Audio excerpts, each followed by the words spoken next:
hermanos y hermanas, estamos celebrando la fiesta del bautismo del Señor. Y como decíamos al inicio, con esta celebración finalizamos el tiempo de la Navidad, que comienza el 24 con el nacimiento de Jesús y se extiende hasta el domingo después de la Epifanía, el domingo después del Día de los Reyes.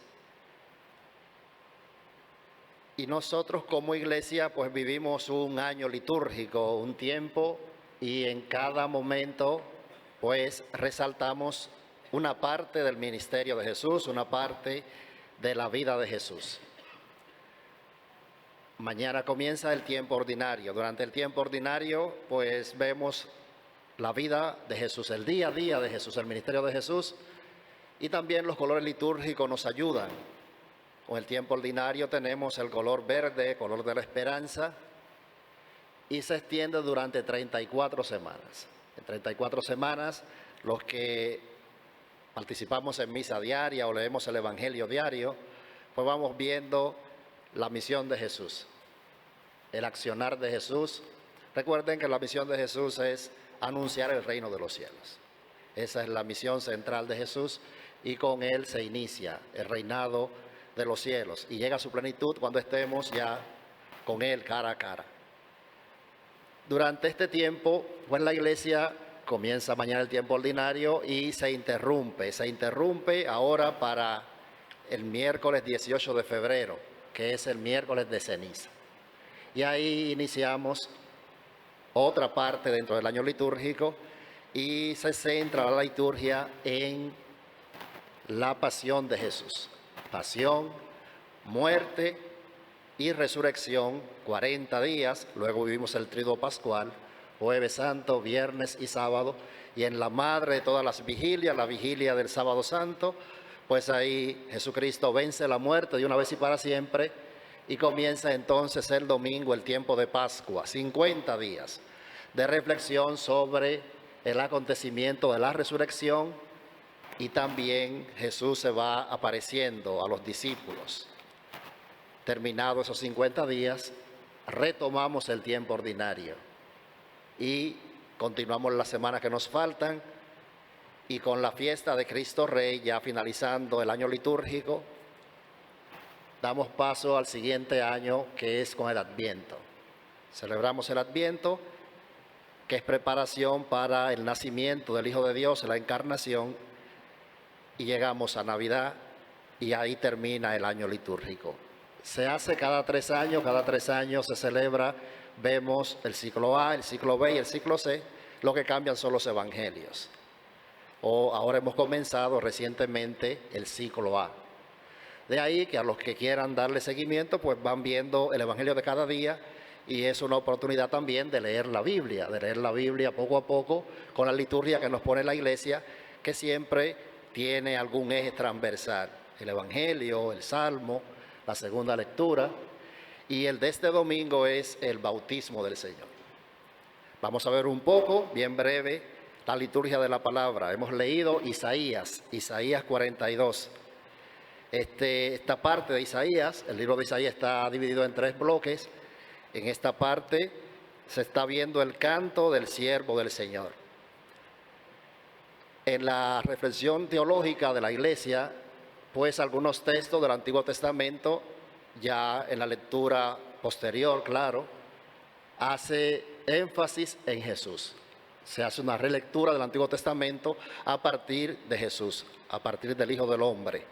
Y aquí está haciendo referencia a Jesús. Hay alguna característica que nos presenta el texto que hemos escuchado. La primera, son signos mesiánicos.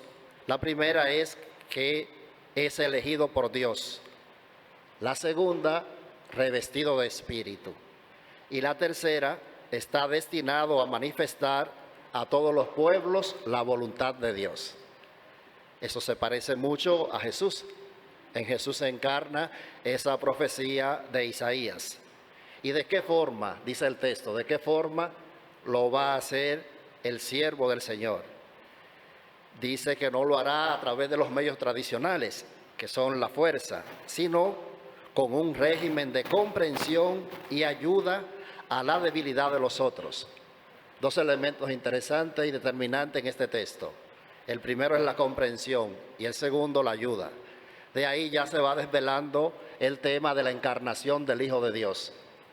Al ser humano, por su propia fuerza, a nosotros se nos hace imposible entender el misterio de Dios.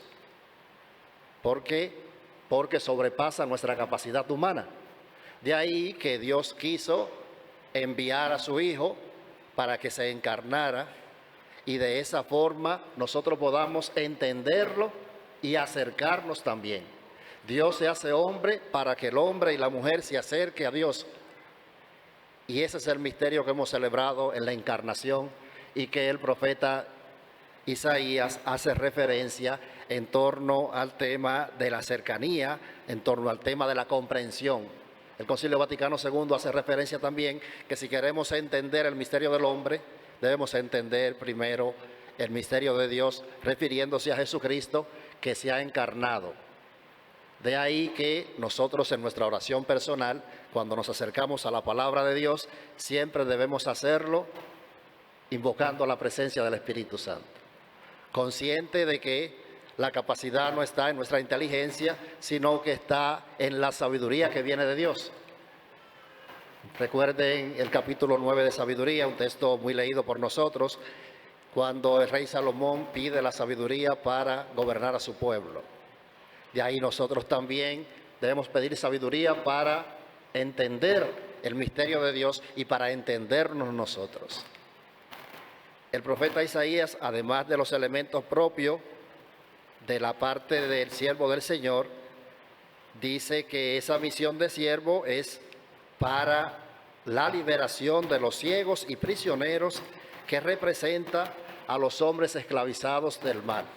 Cualquier tipo de pecado es esclavitud. Y Jesús ha venido para eso. Conocerán la verdad los hará libre. He venido para que tengan vida y vida en abundancia. La segunda lectura que hemos escuchado del libro de Hechos de los Apóstoles, también en la sintonía del bautismo, interesa la parte de la unción de Cristo por el Espíritu para la misión profética. De ahí que, entrando ya al Evangelio, vemos el tema del acontecimiento del bautismo del Señor, pero antes hay que remontarse un poco a toda la vida de Juan el Bautista. Juan el Bautista tiene muchos seguidores, él está consciente de que su misión es de preparar. La misión de Juan el Bautista es preparar para uno que vendrá después de él, que continuará la misión. Y ahí en ese grupo, en esa gran asamblea que se está bautizando, pues también se da la manifestación del Padre cuando dice: ese es mi Hijo amado. Dice el texto del Evangelio que hemos escuchado hoy, los 4 evangelios los presenta, los sinópticos y también el Evangelio de Juan. Entonces se da la teofanía, la manifestación de Dios. Aparece el Hijo que está siendo bautizado por los pecados nuestros, aparece Dios el Padre y aparece el Espíritu Santo. De ahí que es una imagen que tenemos de la más antigua para hablar de la Santísima Trinidad. La presencia del Padre, del Hijo y del Espíritu Santo. También en la teología de los sacramentos es el inicio de este sacramento del bautismo, porque el bautismo de Juan era para conversión. Pero aquí se da un elemento más profundo, además de la conversión de los pecados, porque Jesús no tenía necesidad, sino que lo hace por los pecados nuestros. Y el elemento más profundo que presenta el Evangelio es que la apertura del cielo y el descenso del Espíritu Santo en el momento del bautismo inicia de una manera muy particular la época mesiánica, el tiempo mesiánico. Hasta ese momento se daba el recorrido de la ley, los profetas, con Juan el Bautista llega a su plenitud. Entonces, a partir de ese momento comienza la vida pública de Jesús y se inaugura el tiempo mesiánico al que tú y yo pertenecemos. Que también otros teólogos, después de la resurrección de Jesús, hacen referencia al tiempo de la iglesia, en lo que estamos nosotros. Pues vamos a pedir, queridos hermanos y hermanas, como hemos comenzado la Eucaristía, renovando la promesa del bautismo de cada uno de nosotros, vamos a pedir a Dios esa gracia la gracia de hacernos conscientes de lo que hemos recibido, que es ser sacerdote, profeta y rey. Cuando recibimos el sacramento del bautismo, tenemos esa misión. Vamos a pedir a la Virgen de la Altagracia en este mes de enero que interceda por nosotros para que podamos alcanzar, redescubrir, vivir lo que hemos sido llamados y lo que hemos recibido. El sacerdocio, lo de ser profeta en medio de esta generación y también sabernos reyes en el Rey. Que así sea.